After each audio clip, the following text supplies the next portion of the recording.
जय श्री राम दोस्तों, स्वागत है आपका अपने चैनल स्टूडेंट पॉइंट वीटी में।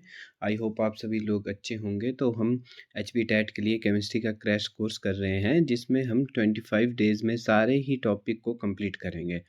और वीडियो के एंड में हम आपके लिए टॉपिक से रिलेटेड प्रीवियस ईयर क्वेश्चन जो हमारे प्रीवियस ईयर्स में आए हुए हैं और प्रैक्टिस सेट वो भी कंप्लीट करेंगे। और इस वीडियो की पीडीएफ हमारे टेलीग्राम चैनल पर बिल्कुल ही फ्री मिल जाएगी, जिसका लिंक आपको डिस्क्रिप्शन बॉक्स में मिल जाएगा। तो बिना टाइम वेस्ट किए हम आज की वीडियो शुरू करते हैं। तो दोस्तों, जैसे कि आपको पता है कि हमने 10th तक का सिलेबस कंप्लीट ही कर दिया है। लगभग 60% सिलेबस हमारा कंप्लीट है और हम +1 2 के टॉपिक्स कर रहे हैं जो एचपी टेट में आते हैं, पूछे गए हैं अभी तक पिछले कुछ प्रीवियस ईयर क्वेश्चंस में। तो आज का टॉपिक है हमारा हाइब्रिडाइजेशन। तो हाइब्रिडाइजेशन से दोस्तों पिछली बार भी क्वेश्चंस आए थे हाइब्रिडाइजेशन से। तो हम आज हाइब्रिडाइजेशन के बारे में पढ़ेंगे। तो सबसे पहले पढ़ेंगे हम दोस्तों डेटिव बॉन्ड। डेटिव बॉन्ड क्या होता है?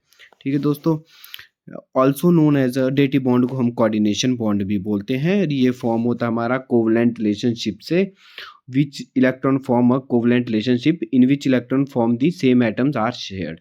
मतलब जो अपने सेम एटम्स शेयर करता है, और इसे हम कोवलेंट बॉन्ड भी, कोऑर्डिनेशन बॉन्ड भी बोलते हैं। तो एग्जांपल के साथ समझाता हूँ मैं दोस्तों कि डेटिव बॉन्ड किसको बोलते हैं।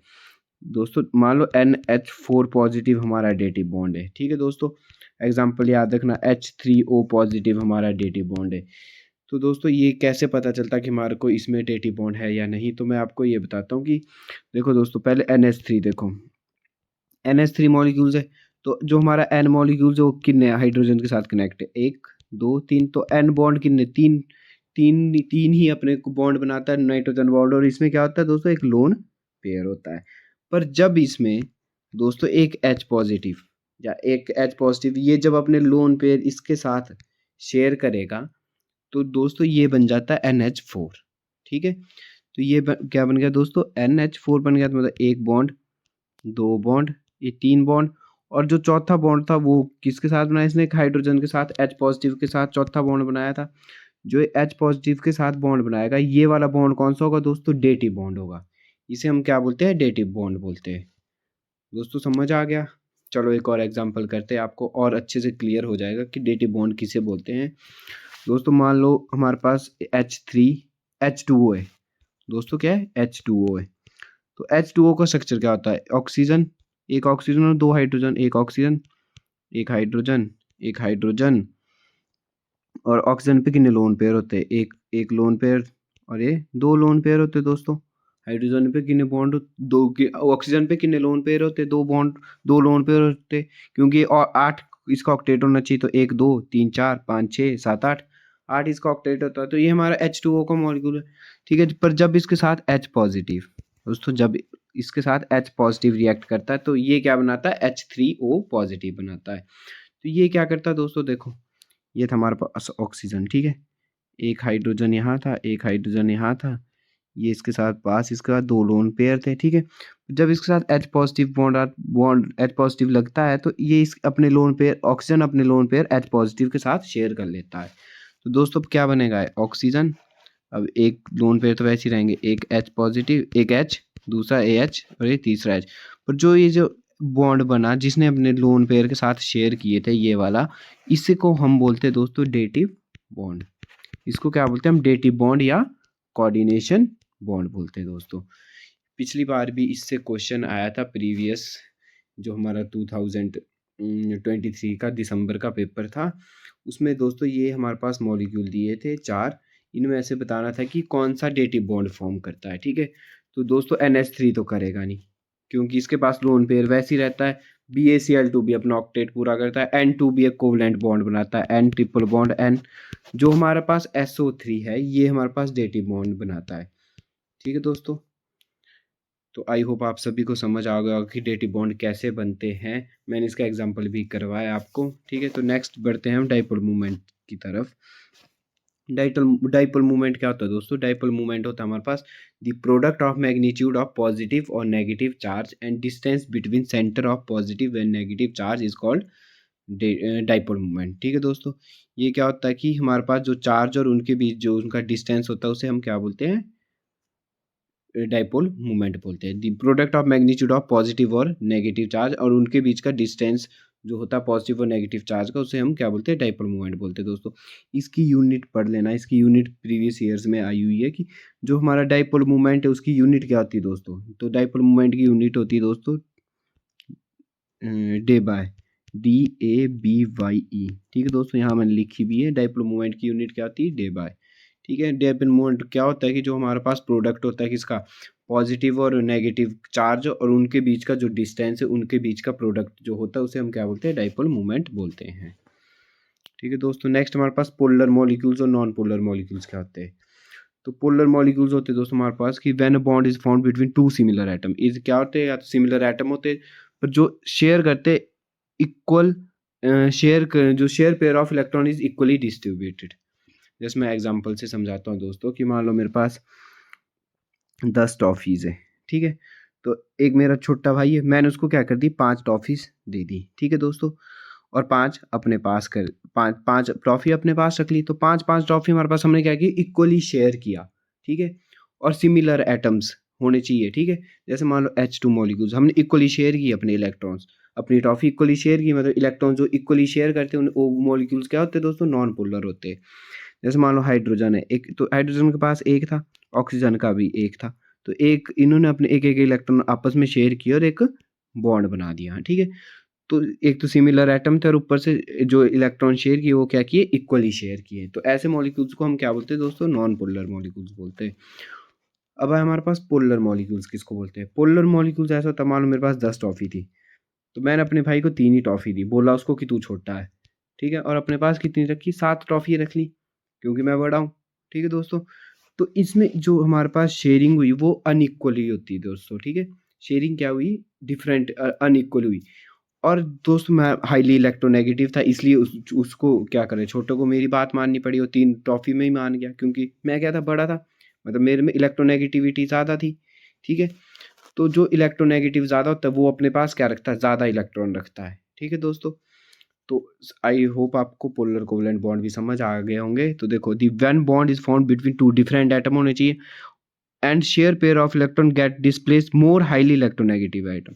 जो हाईली इलेक्ट्रोनेगेटिव होगा वो अपने पास क्या रखा, ज़्यादा इलेक्ट्रॉन रखेगा। अब जैसे फॉर एग्जांपल HCl, एक तो उसमें इलेक्ट्रोनेगेटिव एलिमेंट होना जरूरी है, Cl क्या है, इलेक्ट्रोनेगेटिव है। ठीक है दोस्तों, तो ये क्या करता है कि हाइड्रोजन का जो एक इलेक्ट्रॉन है उसको भी अपनी तरफ ही खींच दे देता है, अपनी तरफ ही खींच देता है। ठीक है, जिसकी वजह से Cl पे पार्शली नेगेटिव चार्ज आ जाता है और H पे पार्शली पॉजिटिव चार्ज आ जाता है। अगर पार्शली नेगेटिव और पॉजिटिव चार्ज आए तो ऐसे कंपाउंड्स को हम क्या बोलते हैं दोस्तों, पोलर मॉलिक्यूल्स बोलते हैं। तो ये रहे हमारे पोलर मॉलिक्यूल्स के example, HCl, H2O, HF। HF भी क्या, फ्लोरीन भी क्या दोस्तों, इलेक्ट्रोनेगेटिव है। क्लोरीन भी इलेक्ट्रोनेगेटिव है दोस्तों, ऑक्सीजन भी इलेक्ट्रोनेगेटिव है। SO2, ये सारे एग्जांपल किसके दोस्तों, पोलर कोवलेंट बॉन्ड के एग्जांपल है। नेक्स्ट बढ़ते हैं हम फजन रूल की तरफ। ये दोस्तों इससे क्वेश्चन आया था, इससे कुछ फजन रूल क्या होता था कि larger cation and smaller anions. इसमें कैटायंस क्या होना चाहिए, जो लार्जर होना चाहिए, और एनायंस क्या होना चाहिए, स्मॉल होना चाहिए। फजन रूल बोलता है कि जिसका अगर लार्जर कैटायन हमारे पास और एनायन स्मॉल है तो उसका सबसे हाईली आयोनिक करैक्टर होगा, वो क्या होगा, ज़्यादा आयोनिक होगा। ठीक है दोस्तों, अगर कैटायन हमारा क्या है, ज़्यादा बड़ा है और एनायन जो हमारा वो स्मॉल है। ठीक है, एक कैटायन को मैंने पॉजिटिव से डिनोट किया और एनायन को मैंने नेगेटिव से डिनोट किया। तो कैटायन का साइज बड़ा है हमारे पास और एनायन हमारे पास क्या है, स्मॉल है। ठीक है, वो सबसे ज़्यादा हाईली आयोनिक करैक्टर होगा, ये हमारा फजन रूल बोलता है। ठीक है, and the trend of the attain covalent character by ionic compound as consequences of their polarization। ठीक है, तो दोस्तों यहाँ मैंने एक इमेज जैसी लगाई थी, आई होप आपको दिखाई दे रही होगी। तो इस मैं जूम कर लेता हूँ। According to this Fajan rule, more the charge on the cation more is the covalent character, मतलब जिस पे कैटायन का चार्ज ज़्यादा होगा वो हमारे पास सबसे ज़्यादा कोवलेंट करैक्टर होगा दोस्तों, ये याद रखना।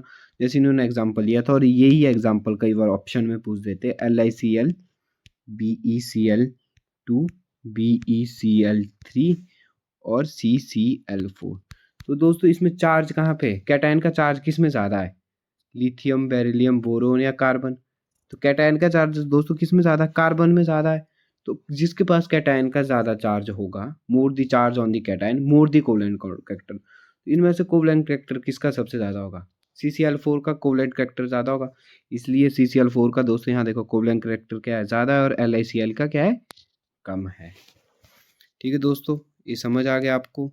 ठीक है, और इसमें एक और चीज़ याद रखनी है आपने कि लार्जर दी कैटायन और एनायन क्या होना चाहिए, स्मॉलर होना चाहिए उतना। ठीक है, कैटायंस की साइज़ क्या होना चाहिए, लार्जर होना चाहिए, और एनायन का साइज़ क्या होना चाहिए, स्मॉलर होना चाहिए। तो दोस्तों नेक्स्ट बढ़ते हैं हम शेप्स ऑफ हाइब्रिडाइजेशन। ये बहुत ज़्यादा ज़रूरी है शेप्स, ठीक है, हाइब्रिडाइजेशन की। तो मैंने अब यहाँ पे एक चार्ट बना रखा है जो आपके लिए बहुत ज़्यादा इंपॉर्टेंट होगा। इसका आप स्क्रीनशॉट ले लो, चाहे इसको अपने पास लिख लो। ठीक है दोस्तों, ये चार्ट बहुत ज़्यादा ज़रूरी है। तो ये चार्ट है, अगर हमारे पास इलेक्ट्रॉन पेयर 2 है, बॉन्ड पेयर भी 2 है, और लोन पेयर 0 है, तो ऐसी हाइब्रिडाइजेशन कौन सी होगी दोस्तों, उसमें sp हाइब्रिडाइजेशन होगी। और sp हाइब्रिडाइजेशन होगी तो ज्योमेट्री क्या होगी दोस्तों, लीनियर होगी। इसका एग्जांपल क्या है दोस्तों, BeF2 या AgNH3 3 2 नेगेटिव। ठीक है, नेक्स्ट हमारे पास, अगर हमारे पास नंबर ऑफ इलेक्ट्रॉन कितने दोस्तों, 3 है। ठीक है, और तीनों क्या है, बॉन्ड पेयर, उसमें भी लोन पेयर क्या है, 0 है। अगर लोन पेयर 0 है तो उसमें हाइब्रिडाइजेशन कौन सी होगी दोस्तों, sp2 हाइब्रिडाइजेशन होगी।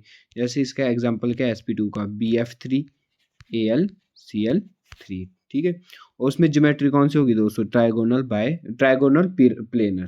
ठीक है, ट्राइगोनल प्लेनर ही ज्योमेट्री होगी, जिसमें क्या है, लोन पेयर 0 होंगे और बॉन्ड पेयर कितने होंगे, 3 होंगे।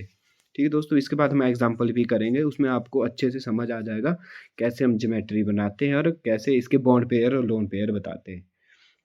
नेक्स्ट दोस्तों हमारे पास कि अगर टोटल नंबर ऑफ इलेक्ट्रॉन्स कितने दोस्तों, अगर 3 है, उसमें 2 बॉन्ड पेयर और 1 लोन पेयर है, तो इसमें भी हाइब्रिडाइजेशन दोस्तों sp2 ही होगी, और ये हमारे पास V शेप होगा। कैसा शेप होगी दोस्तों, इसकी V शेप होगी, और इसका एग्जांपल क्या है, SnCl2 और PbCl2।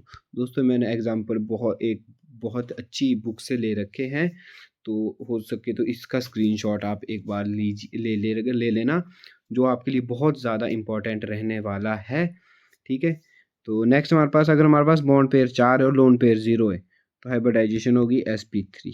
ठीक है दोस्तों, इसके एग्जांपल हमारे पास शेप होगी, ज्योमेट्री होगी हमारे पास टेट्राहीड्रल, शेप होगी हमारे पास टेट्राहीड्रल, और एग्जांपल इसके दोस्तों CH4 SiF4 NH3 positive CCl4। ठीक है दोस्तों, नेक्स्ट हमारे पास, अगर हमारे पास बॉन्ड पेयर 3 है, लोन पेयर 1 है, तो दोस्तों इसमें हाइब्रिडाइजेशन भी इसमें sp3 होगी, शेप होगी इसमें ट्राइगोनल बायपिरामिडल, और एग्जांपल इसका NH3। ठीक है दोस्तों, इसकी आगे हम शेप भी करेंगे, अभी हाइब्रिडाइजेशन भी करेंगे, उसमें आपको अच्छे से क्लियर हो जाएगा। आपको बस सबसे पहले ये पता होना चाहिए दोस्तों कि अगर बॉन्ड पेयर 3 है और लोन पेयर 1 है, तो शेप कौन सी बनती है दोस्तों। अगर बॉन्ड पेयर 2 है, लोन पेयर 2 है, तो शेप कौन सी दोस्तों। ठीक है, नेक्स्ट हमारे पास अगर बॉन्ड पेयर 5 है और लोन पेयर 1 भी नहीं है, तो शेप बनेगी ट्राइगोनल बायपिरामिडल। ठीक है दोस्तों, और अगर हमारे पास बॉन्ड पेयर 4 है, लोन पेयर 1 है, तब बनेगी सीसॉ स्ट्रक्चर। अगर हमारे पास दोस्तों बॉन्ड पेयर 3 है, लोन पेयर 2 है, तो बनेगी टी शेप। ठीक है दोस्तों, अगर बॉन्ड पेयर हमारे पास 2 है और लोन पेयर 3 है, तो बनेगी दोस्तों लीनियर स्ट्रक्चर। अगर हमारे पास बॉन्ड पेयर 6 है, लोन पेयर 0 है, बनेगी ऑक्टाहीड्रल स्ट्रक्चर। ठीक है दोस्तों, अगर हमारे पास बॉन्ड पेयर 5 है, लोन पेयर 1 है, तो बनेगी स्क्वायर पिरामिडल। अगर हमारे पास दोस्तों बॉन्ड पेयर 4 है, लोन पेयर 2 है, तो बनेगी स्क्वायर प्लेनर। अगर बॉन्ड पेयर 7 है, लोन पेयर 0 है, तो बनेगी पेंटागोनल बायपिरामिडल।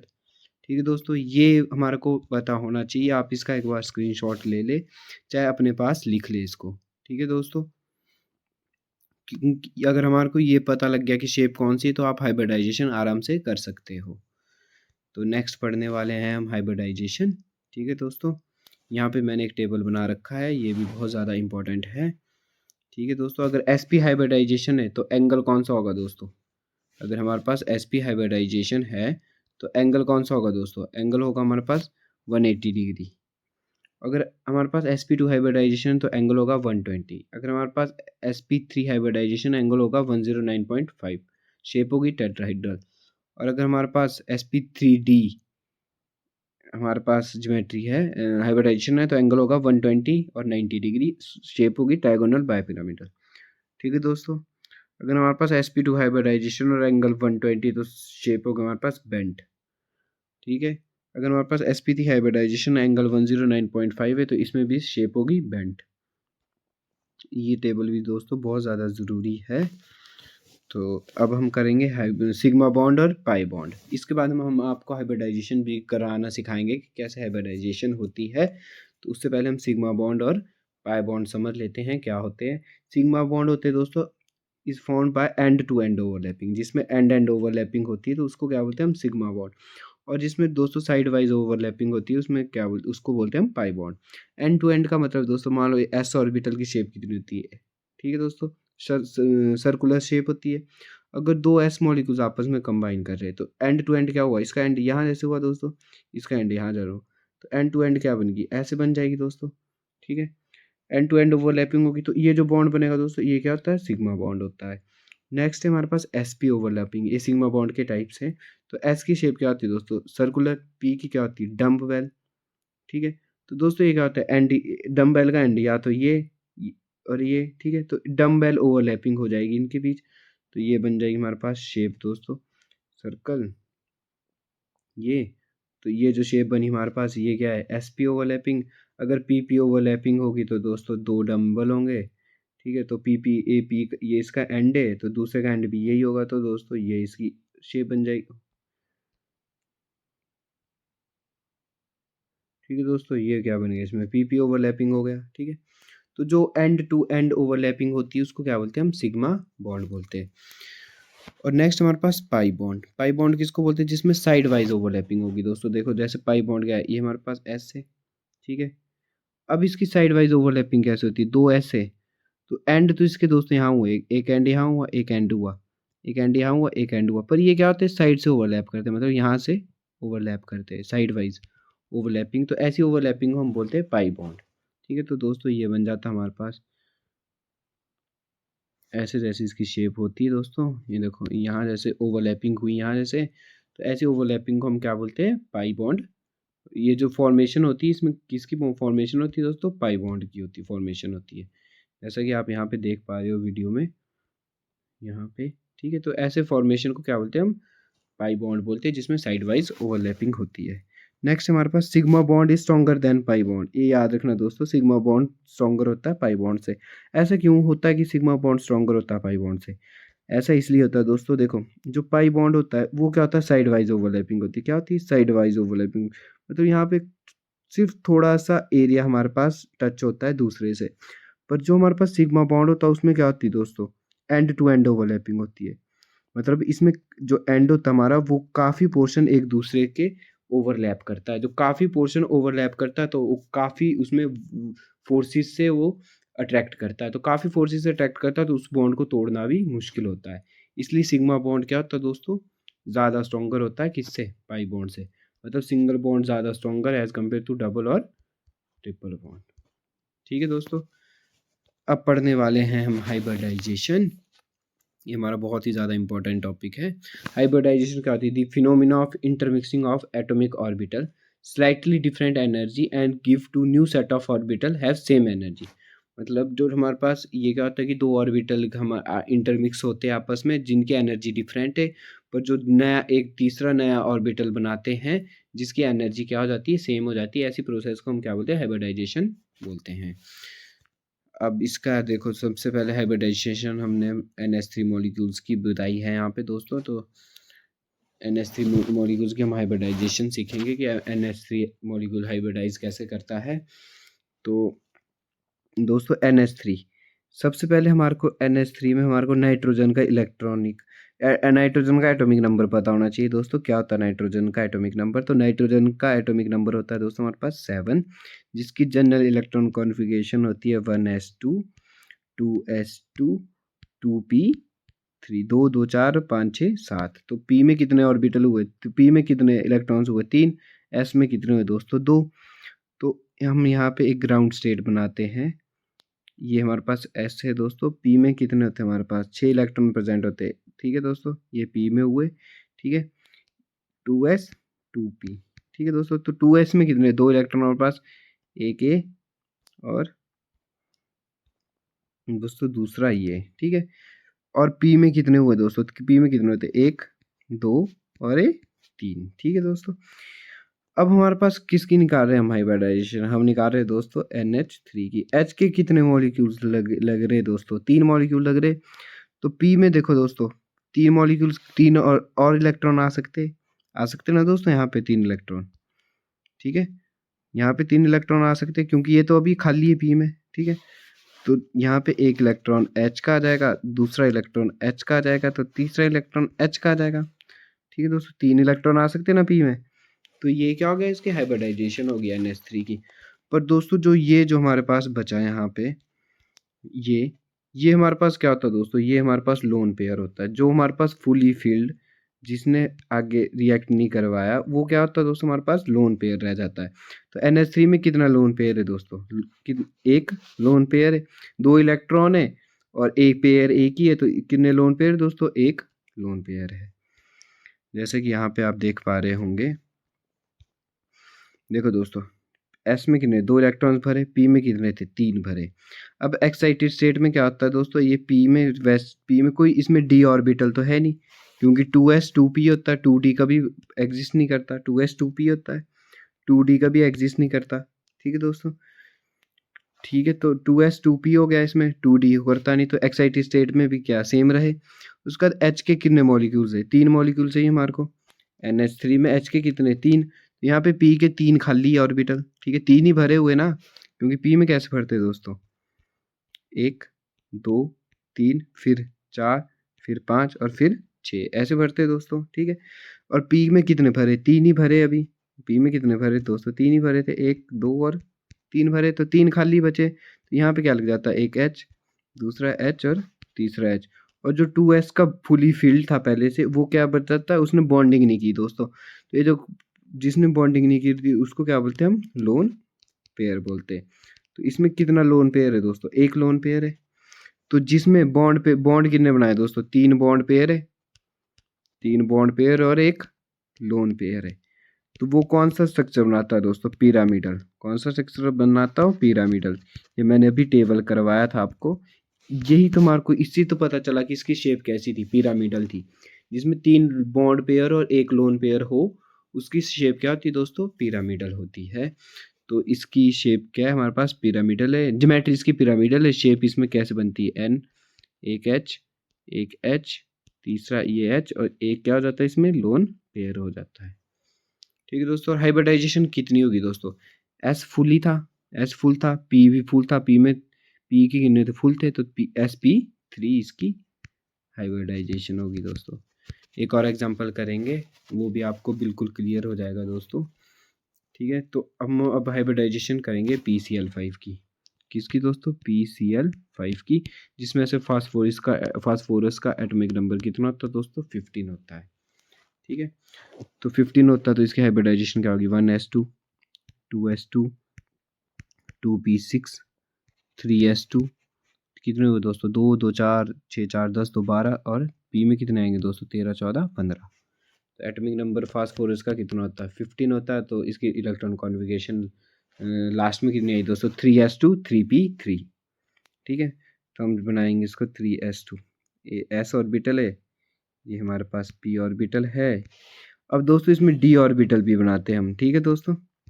क्या बनाते हैं हम इसमें, d ऑर्बिटल बनाते हैं, क्योंकि दोस्तों क्यों बनाया इसमें d ऑर्बिटल, क्योंकि 3s 3p और 3d हमारे पास एग्जिस्ट करता है, ठीक है दोस्तों।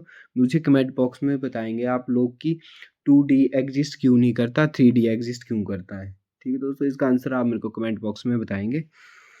तो अब फास्फोरस में कितने थे, इलेक्ट्रॉन कॉन्फ़िगरेशन क्या थी लास्ट में, 3s2 3p3, मतलब s में कितने थे दोस्तों, 2 1 2।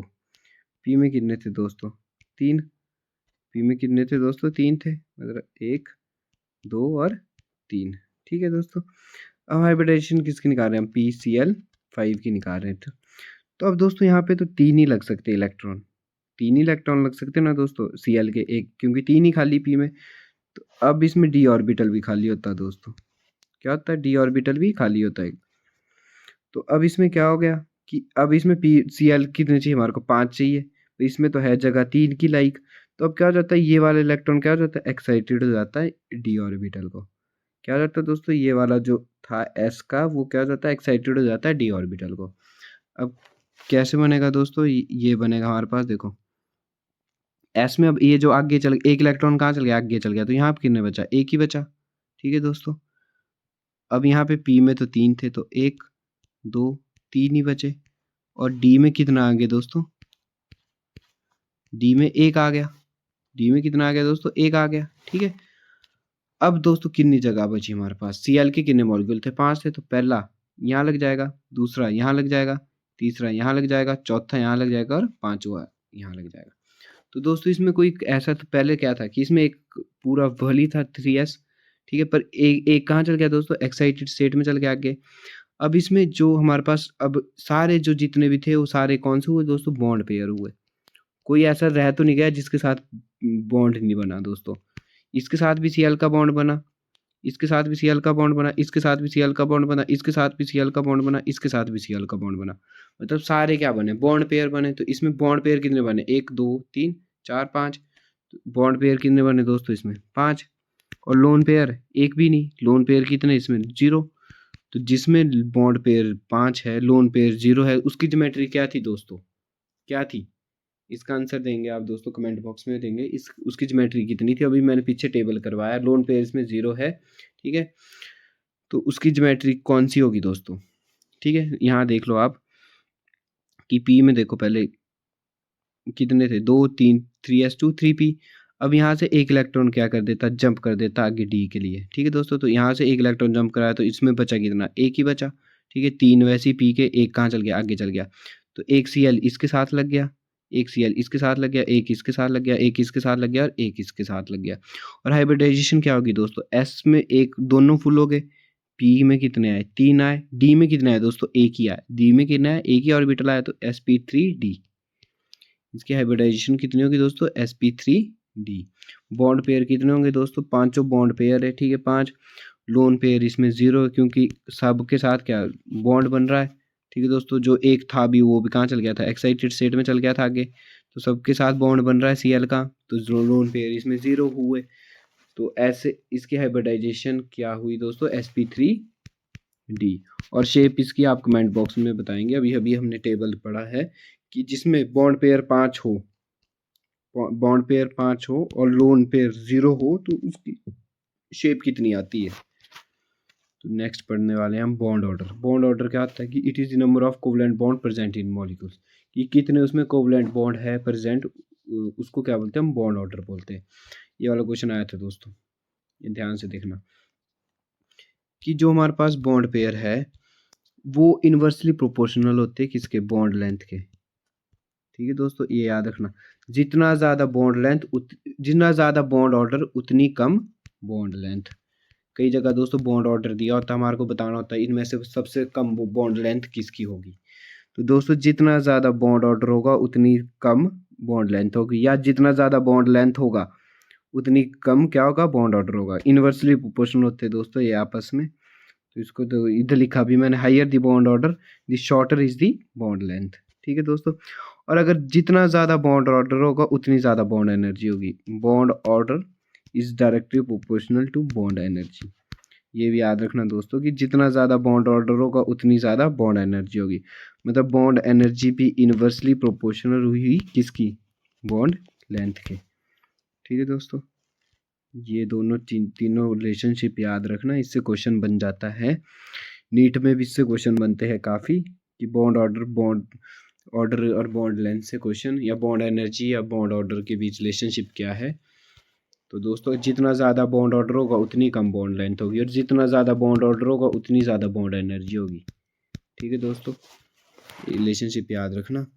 हाँ, ये वाला क्वेश्चन भी बहुत ज़्यादा ज़रूरी है कि इलेक्ट्रोनेगेटिविटी कैसे डिपेंड होती है। इलेक्ट्रोनेगेटिविटी क्या डिपेंड करती है हमारे sp में, sp2 में और sp3 हाइब्रिडाइजेशन में। तो सबसे ज़्यादा इलेक्ट्रोनेगेटिव कौन सा होता है दोस्तों, sp होता है सबसे ज़्यादा इलेक्ट्रोनेगेटिव। उसके बाद sp2 होता है, उसके बाद sp3 होता है। वो क्यों होता है, क्योंकि दोस्तों इलेक्ट्रोनेगेटिविटी डिपेंड करती है हमारे s पेयर पे। किस पे दोस्तों, s पे। इलेक्ट्रोनेगेटिविटी डिपेंड करती है हमारे पास एस पे। तो यहाँ पे क्या था दोस्तों, एस पी। तो एस जितना एस था, मान लो एस 100% में से 50% एस था, 50% पी था, ठीक, क्योंकि एस पी था। पर जब एस पी टू में आ गई तो इसमें क्या हो गया, एस कम हो गया, पी कितने होंगे, 2 हो गए, ठीक है दोस्तों। वैसे यहाँ पे एस पी थ्री में क्या हो गया, एस कम हो और भी कम हो गया, पी कितने आ गए, 3 आ गए, ठीक है दोस्तों। तो इसलिए एस पी थ्री हाइब्रिडाइजेशन किस पे डिपेंड करता है, एस पे डिपेंड करता है। तो इसमें एस पी में क्या था दोस्तों, इक्वली थे दोनों, जितना एस था उतने पी थे। पर एस पी टू में क्या आ गया, एस कम हो गया, पी ज़्यादा हो गए, ठीक है। तो एस पी थ्री में क्या हो गया, एस कम हो गया, पी ज़्यादा हो गए, ठीक है।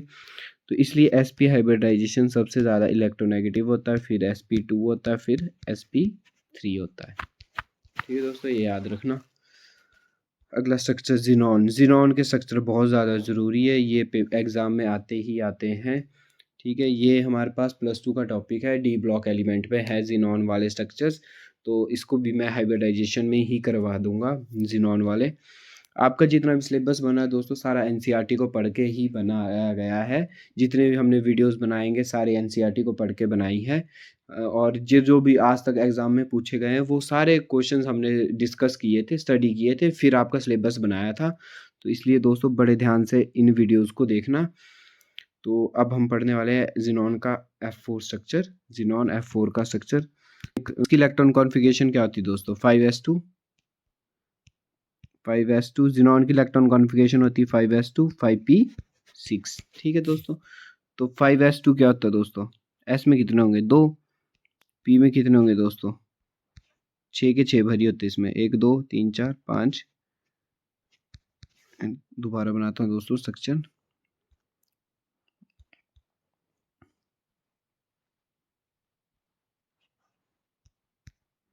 तो एस में कितने होते हैं, दोनों भरी होते हैं, ठीक है दोस्तों। और पी में क्या होता है, फुली फिल होता है, मतलब 1 2 3 4 5 और ये 6, ठीक है, दोनों होंगे पी में, ठीक है दोस्तों। और इसका 5d क्या होता है दोस्तों, खाली होता है। 5d क्या होता है, इसका खाली रहता है, ठीक है। अब हमारे को पास फ्लोरीन के कितने इलेक्ट्रॉन, 4, तो 4 इलेक्ट्रॉन चाहिए फ्लोरीन के। तो हम क्या करते हैं दोस्तों, पी से एक इलेक्ट्रॉन यहाँ एक्साइटेड करा देते, दूसरा भी एक्साइटेड करा देते, ठीक है दोस्तों। तो क्या बच गया हमारे पास, एस का वैसी, एस का हमारे पास क्या रहा, वैसी रहा 1 2, ठीक है। पी में, पी से हमने कितने इलेक्ट्रॉन, 2 एक्साइटेड कराया था, मतलब 1 2 3 वैसी रहे, चौथा भी वैसी रहा। तो इनमें से 2 लास्ट के 2 पी के खाली हो गए। ये कहाँ चल गए थे दोस्तों, डी में चल गए थे। कहाँ चल गए थे, डी में चल गए थे। एक डी में चल गया, फिर दूसरा डी में चल गया। अब हमारे पास स्पेस बन गया दोस्तों फ्लोरीन के 4 के लिए। देखो पी में 2 खाली थे, मतलब एक फ्लोरीन यहाँ लग गया, पी में दूसरा फ्लोरीन यहाँ लग गया, डी में 2 खाली थे, एक फ्लोरीन यहाँ लग गया, एक फ्लोरीन यहाँ लग गया, ठीक है दोस्तों। और जिन्होंने पार्ट नहीं किया बॉन्ड बनाने के लिए वो कौन से दोस्तों, एक एस का एक और पी का भी एक, ठीक है। तो इसमें लोन पेयर कितने हुए दोस्तों, 2 लोन पेयर हुए। लोन पेयर कितने हुए, 2 हुए। और बॉन्ड पेयर कितने हुए दोस्तों, 4, क्योंकि 4 फ्लोरीन लग रहे थे। तो बॉन्ड पेयर कितने हुआ दोस्तों, 4, ठीक है। आगे आप सभी को समझ। तो इसमें 2 लोन पेयर होते हैं, 4 बॉन्ड पेयर होते हैं, ठीक है दोस्तों। जैसे कि यहाँ पे देखा, यहाँ दिख रहा होगा आपको कि दोस्तों देखो पी पहले पी में 6 इलेक्ट्रॉन थे, एस भी फुली फिल था। तो पी का हमने ये वाला इलेक्ट्रॉन डी के लिए करवा दिया शिफ्ट, ठीक है। ये वाला इलेक्ट्रॉन भी कहाँ करा दिया हमने, डी के लिए शिफ्ट करवा दिया, ठीक है दोस्तों।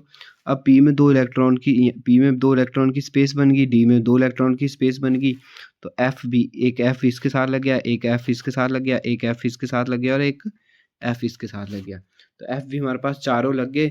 और जो इलेक्ट्रॉन हमारे आगे शिफ्ट नहीं हुए थे, एक्साइटेड स्टेट में गए थे, वो कौन से थे, एस भी वैसा का वैसा रहा, पी का एक इलेक्ट्रॉन, एक ऑर्बिटल भी वैसा का वैसा ही रहा। तो ये 2 क्या हो जाते हैं दोस्तों, लोन पेयर हो जाते हैं। जो आगे शिफ्ट या जो एक्साइटेड स्टेट नहीं एक्साइटेड स्टेट में नहीं जाते, वो क्या हो जाते हैं दोस्तों, लोन पेयर हो जाते। तो हमारे पास लोन पेयर कितने हैं दोस्तों, 2 लोन पेयर आ गए। और बॉन्ड पेयर कितने आए दोस्तों, कितने बॉन्ड बना रहा है, 4 बॉन्ड बना रहा है, ठीक है। तो जिसमें 4 बॉन्ड हो और 2 लोन पेयर हो, उसकी शेप आपको बतानी दोस्तों, ठीक है। तो ये हमारे पास इसकी स्ट्रक्चर आ जाती है, इसकी होती है स्क्वायर पिरामिडल, ठीक है। तो जिनॉन ऐसे बन जाता है दोस्तों, 2, देखो यहाँ पे स्ट्रक्चर दिख रही है, जिनॉन ऐसे बन जाता है, एक स्क्वायर की तरह दिख रहा होगा आपको स्ट्रक्चर दोस्तों। और इसके ऊपर नीचे क्या लग जाते हैं दोस्तों, लोन पेयर लग जाते हैं। आई होप आप सभी को ज़ीनॉन का स्ट्रक्चर समझ आ गया होगा दोस्तों। ये स्ट्रक्चर भी बहुत ज़्यादा ज़रूरी है, ज़ीनॉन OF4 का स्ट्रक्चर। ठीक है दोस्तों, ये बहुत बार पूछा जाता है। जो ऑक्सीजन वाला स्ट्रक्चर है उसको ज़रा दोस्तों ध्यान से देखना, क्योंकि ये डबल बॉन्ड बनाता है। ठीक है। और दोस्तों ज़ीनॉन 4 वालों में हाइब्रिडाइजेशन कितनी हुई थी दोस्तों? ठीक है। एस में कितने थे? एस भी फुल था। ठीक है दोस्तों। पी में कितने थे? 3 थे। डी में कितने आए? 2 आए दोस्तों। तो sp3d2 इसकी क्या होगी? हाइब्रिडाइजेशन हो जाती है दोस्तों। और Z9OF4 का हम अभी स्ट्रक्चर करेंगे, तो वही सेम एस में कितने होंगे? 2 होंगे। ठीक है। पी में कितने होंगे? फुली फिल्ड होता है। ठीक है। और डी इसका क्या होता है दोस्तों? खाली होता है। ठीक है। तो ये रहा आपका फुल, ये भी 1 2 3 4 5 और ये 6। ठीक है। और डी इसका खाली होता है। तो एफ के कितने दोस्तों? 4 लगने चाहिए। ठीक है। पर इसमें याद रखना, जब भी ज़ीनॉन के साथ ऑक्सीजन लगा होगा वो क्या बनाता है दोस्तों? डबल बॉन्ड बनाता है। वो क्या बनाएगा हमारे पास?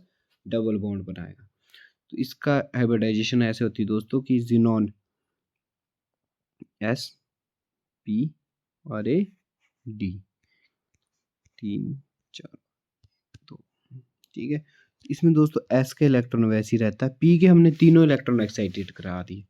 ठीक है। हमने क्या पी के हमने क्या कर दिए? तीनों इलेक्ट्रॉन एक्साइटेड करा दिए। तो इसमें कितने बचे? 3 ही बचे। 1 2 और ये 3। 1 2 और ये 3। ठीक है।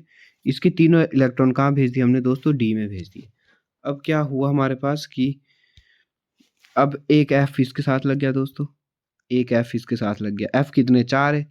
3 एफ इसके साथ लग गए। चौथा एफ इसके साथ लग गया। अब ये जो लास्ट के 2 बचे दोस्तों, ये दोनों ओ के साथ लगते। एक ओ के साथ ये दोनों लगते दोस्तों, क्योंकि ओ क्या बनाता है? डबल बॉन्ड बनाता है ज़ीनॉन के साथ। तो ये दोनों किसके साथ लगेंगे? ओ के साथ लगेंगे। ये दोस्तों याद रखना, ऑक्सीजन वाले स्ट्रक्चर में क्या होता है हमारे पास? एक ऑक्सीजन के साथ हमारे को 2 इलेक्ट्रॉन लगाने पड़ते हैं। ठीक है। तो इसलिए इसके हमने क्या कर थी? एक्स्ट्रा एक इलेक्ट्रॉन एक्साइटेड करवा दिया था। अब दोस्तों इसमें देखो, इसने पार्टिसिपेट नहीं किया, इसने पार्टिसिपेट नहीं किया। ठीक है दोस्तों। इसने पार्टिसिपेट नहीं किया तो एक क्या आ गया इसमें? लोन पेयर आ गया। ठीक है। बाकी बॉन्ड पेयर कितने आए दोस्तों? 4 ए और 1 ऑक्सीजन, तो 5 इसमें कितने होते दोस्तों? बॉन्ड पेयर होते। और इसकी दोस्तों हाइब्रिडाइजेशन ध्यान रखना इसकी। इसकी हाइब्रिडाइजेशन एक्चुअली लग तो sp3d3 लग रही है। हाइब्रिडाइजेशन देख के तो क्या लग रहा है कि sp3d3 लग रही है, पर इसकी हाइब्रिडाइजेशन दोस्तों sp3d2 होती है। इस बात को ध्यान से नोट करना। वो इसलिए होती है क्योंकि ऑक्सीजन 2 के साथ एक बॉन्ड बनाता है। ठीक है दोस्तों। देखने में तो क्या लग रहा है? sp3d3 हाइब्रिडाइजेशन लग रही है, पर इसकी sp3d3 हाइब्रिडाइजेशन ना हो के इसकी हाइब्रिडाइजेशन sp3d2 होती है, क्योंकि ऑक्सीजन हमारे दो ऑर्बिटल के साथ बॉन्ड बना रहा है और ऑक्सीजन हमेशा डबल बॉन्ड बनाता है। ठीक है दोस्तों।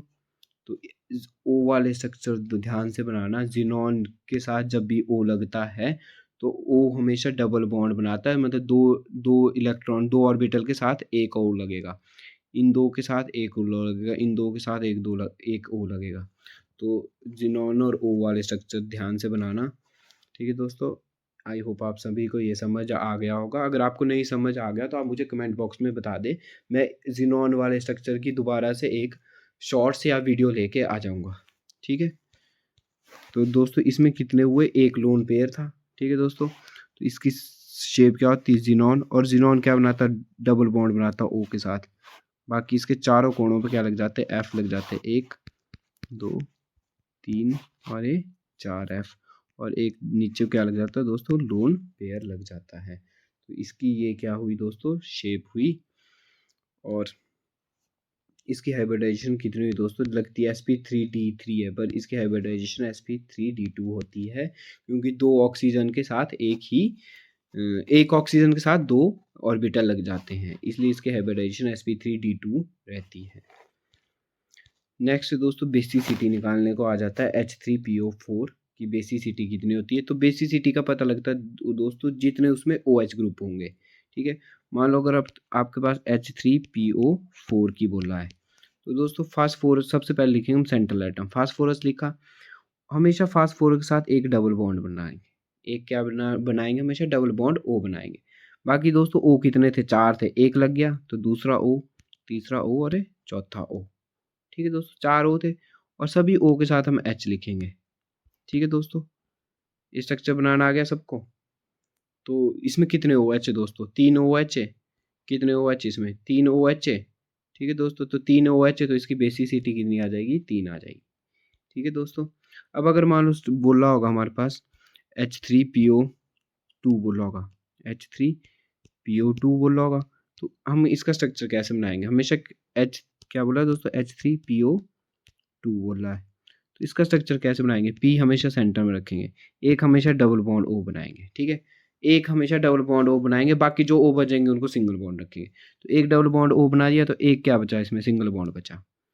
ठीक है, सिंगल एक क्या बच गया था इसमें, ओ बच गया था, क्योंकि ओ कितने थे, 2 थे, तो एक डबल बॉन्ड ओ था, एक क्या बना दिया हमने, ओ बना दिया।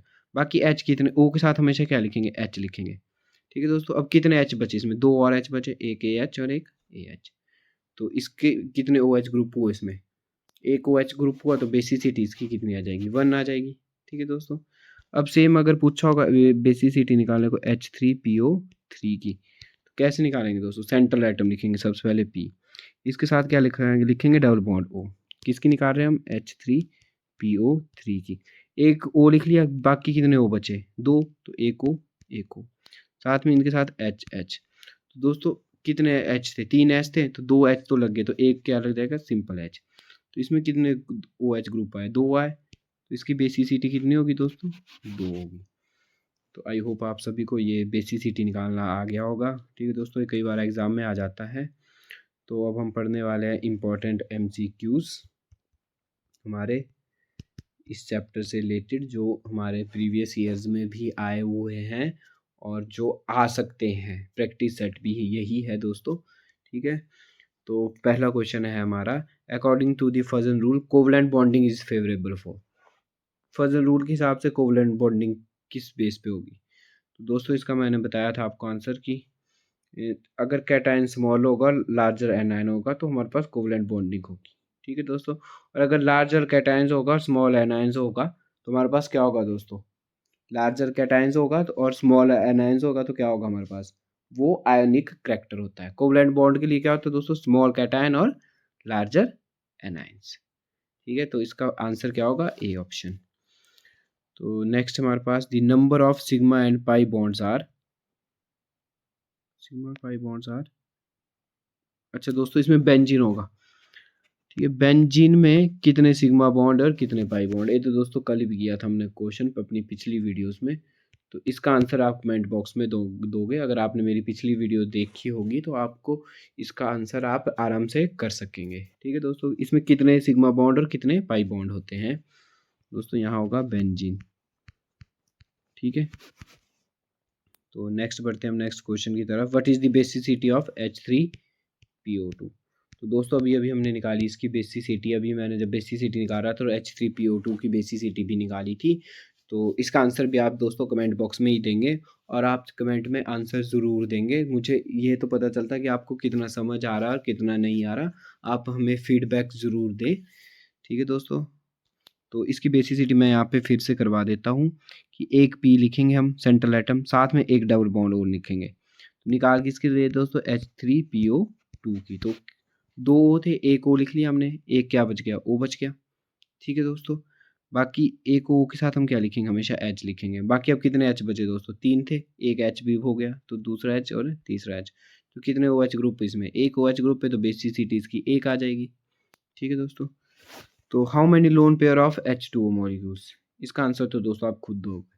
ये प्रैक्टिस सेट आपके लिए ही है, आज का सारा प्रैक्टिस सेट, आप इसके सबके आंसर कमेंट बॉक्स में दोगे। ठीक है दोस्तों, ये भी मैंने अभी करवाया था, आप ये नहीं करवाया था, ये आप प्रैक्टिस करके बताएंगे कि H2O में कितने लोन पेयर है दोस्तों। ठीक है, हाइब्रिडाइजेशन निकालेंगे ऑक्सीजन की। ठीक है दोस्तों, उसके साथ 2 H लगे जाते हैं। ठीक है, जो बचेंगे वो कितने होंगे, लोन पेयर होंगे। ठीक है दोस्तों, तो ये क्वेश्चन भी आप कमेंट बॉक्स में इसका आंसर देंगे। नेक्स्ट हमारे पास विच इज़ मोर इलेक्ट्रोनेगेटिव, ये भी किया था दोस्तों, कौन सबसे ज़्यादा इलेक्ट्रोनेगेटिव, sp इलेक्ट्रोनेगेटिव होता है, sp2 इलेक्ट्रोनेगेटिव होता है, या sp3 इलेक्ट्रोनेगेटिव होता है। इलेक्ट्रोनेगेटिव हमारे एस करेक्टर पे डिपेंड करती है दोस्तों, यहाँ पे देखो 50-50% पे आ रहे, एक ऐसे एक ही पी है, तो इसमें एस करेक्टर भी आध, अगर मानो 100% है कोई चीज़, तो इसमें हाफ कैसे होगा दोस्तों, 50s हो जाएगा, 50p हो जाएगा। पर यहाँ पे sp2 है दोस्तों, तो यहाँ पे क्या होगा कि 100% है कोई चीज़, तो p के पास क्या होगी, p के 2 मॉलिक्यूल तो ज़्यादा होगी, s क्या हो जाएगा, थोड़ा कम हो जाएगा। यहाँ पे p कितने 3 है, तो s और भी कम हो जाएगा। तो जो जिसका करेक्टर इलेक्ट्रोनेगेटिविटी किस पे डिपेंड करती है, अगर हमारा s करेक्टर ज़्यादा है, तो s करेक्टर किस में ज़्यादा है दोस्तों, sp में। तो इसके आंसर क्या होगा, ए ऑप्शन। नेक्स्ट क्वेश्चन है, which one show a maximum hydrogen bonding. इनमें से कौन सा सबसे ज़्यादा हाइड्रोजन बॉन्डिंग करेगा। हाइड्रोजन बॉन्डिंग के लिए दोस्तों दो कंडीशन बहुत ज़्यादा ज़रूरी है। पहली कंडीशन, एक तो साइज स्मॉल होना चाहिए। पहली कंडीशन क्या होनी चाहिए, साइज स्मॉल होना चाहिए। दूसरी कंडीशन दोस्तों कि उसमें हमारे पास एक इलेक्ट्रोनेगेटिव एलिमेंट होना ज़रूरी है, एक इलेक्ट्रोनेगेटिव एलिमेंट होना ज़रूरी है। पहली कंडीशन साइज स्मॉल, दूसरी कंडीशन इलेक्ट्रोनेगेटिव होना ज़रूरी है। तो दोस्तों यहाँ पे देखो, एच का साइज भी स्मॉल, एफ का साइज भी स्मॉल है, और दोस्तों एफ का साइज भी स्मॉल है, और एच का साइज भी स्मॉल है। और यहाँ पे हाइड्रो H2O में भी एच का ऑक्सीजन भी इलेक्ट्रोनेगेटिव है, और एच का साइज भी स्मॉल है। पर दोस्तों इन दोनों में से देखो, सेलेनियम और सल्फर का तो साइज़ ज़्यादा होता है, साइज़ बड़ा होता है, तो ये दोनों तो हाइड्रोजन बॉन्डिंग कम पॉसिबल होगी इनमें, ठीक है। तो हमारे को HF और H2O में बताना है किस में सबसे ज़्यादा हाइड्रोजन बॉन्डिंग होती है। तो HF देखो, फ्लोरीन भी इलेक्ट्रोनेगेटिव है, ऑक्सीजन भी इलेक्ट्रोनेगेटिव है, इसके साथ भी हाइड्रोजन लगा है, इसके साथ भी हाइड्रोजन लगा है, ठीक है दोस्तों। दूसरी बात, इसमें एक और बात याद रखनी, पर ऑक्सीजन जो हमारे पास वाटर मॉलिक्यूल है, इसमें कितने हाइड्रोजन लगे, 2 हाइड्रोजन लगे। और HF में कितने हाइड्रोजन लगे, सिंगल हाइड्रोजन लगे। तो सबसे अगर इसमें 2 हाइड्रोजन लगे तो हाइड्रोजन बॉन्डिंग भी बढ़ जाएगी, ठीक है दोस्तों। कैसे बढ़ेगी, O मॉलिक्यूल्स है, एक H ऐसे होता है दोस्तों, ठीक है। तो यहाँ पे हाइड्रोजन बॉन्डिंग इस H के साथ भी हो सकती है, ठीक है दोस्तों, और इस H के साथ भी हो सकती है, ठीक है। तो मतलब 2 H के साथ यहाँ पे हाइड्रोजन बॉन्डिंग पॉसिबल है। वैसे ही HF में तो एक ही H है, ठीक है, तो हाइड्रोजन बॉन्डिंग सिर्फ एक साइड से पॉसिबल है, ठीक है दोस्तों, एक ही साइड से पॉसिबल है हाइड्रोजन बॉन्डिंग। तो इसलिए सबसे ज़्यादा हाइड्रोजन बॉन्डिंग किस में होगी, H2O मॉलिक्यूल्स में, ठीक है। हाइड्रोजन बॉन्डिंग की दो ही कंडीशन होती है, एक की साइज स्मॉल होना चाहिए, ठीक है, और दूसरा एक इलेक्ट्रोनेगेटिव एलिमेंट होना चाहिए।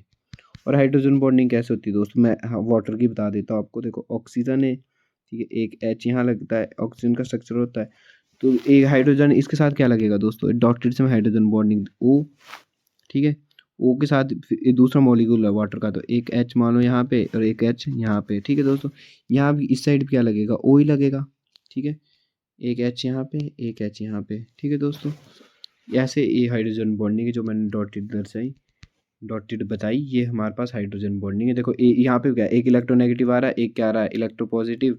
यहाँ पे भी एक इलेक्ट्रोनेगेटिव आ रहा है, और एक किसके साथ, एक इस H के साथ लग रहा है। तो ऐसे हमारे पास हाइड्रोजन बॉन्डिंग होती है। तो इसमें दो हाइड्रोजन, जो ऑक्सीजन के मॉलिक्यूल, उसमें दोनों हाइड्रोजन से हाइड्रोजन बॉन्डिंग हो सकती है। तो इसलिए सबसे ज़्यादा हाइड्रोजन बॉन्डिंग कौन शो करेगा, H2O शो करेगा। तो नेक्स्ट आपका question of the day, number of pi bond बताने हैं आपने, नेफ्थलीन में कितने पाई बॉन्ड है। तो नेफ्थलीन का स्ट्रक्चर मैं आपको एक बार बता देता हूँ दोस्तों, क्या होता है।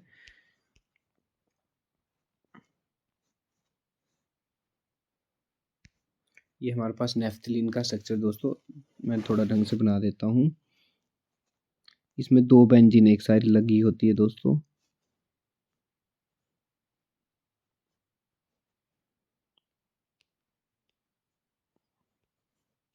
ये हमारे पास नेफ्थलीन का स्ट्रक्चर है। तो आपने इसमें बताना कितने इसमें पाई बॉन्ड है, ठीक है दोस्तों। तो इसका आंसर भी आप कमेंट बॉक्स में देंगे। वैसे तो यहाँ इमेज से ही पता चल रहा है आपको इसमें कितने पाई बॉन्ड होंगे। पाई बॉन्ड क्या होते हैं, डबल बॉन्ड होते हैं दोस्तों। तो कितने डबल बॉन्ड है इसमें, तो इसका आंसर आप कमेंट बॉक्स में देंगे। तो आज दूसरा क्वेश्चन आपको एक और है कि what is the hybridization of xenon F6। Xenon F6 की हाइब्रिडाइजेशन बनानी है। जो जिनॉन का हमारे पास 5s2 5p6 हमारे पास इसकी इलेक्ट्रॉन कॉन्फ़िगरेशन होती है। तो आपने जिनॉन F6 की हाइब्रिडाइजेशन बतानी है, sp3d है या sp3d2 है या sp3d3 है, कौन सी हाइब्रिडाइजेशन है जिनॉन F6 की। तो दोस्तों आज की वीडियो यहीं ख़त्म होती है। आई होप आपको ये वीडियो बहुत ज़्यादा यूज़फुल रही होगी और ऐसे ही हमारी वीडियोस से जुड़े रहने के लिए हमारे चैनल को ज़रूर सब्सक्राइब करें और हमें फीडबैक ज़रूर दें। Thanks for watching this video.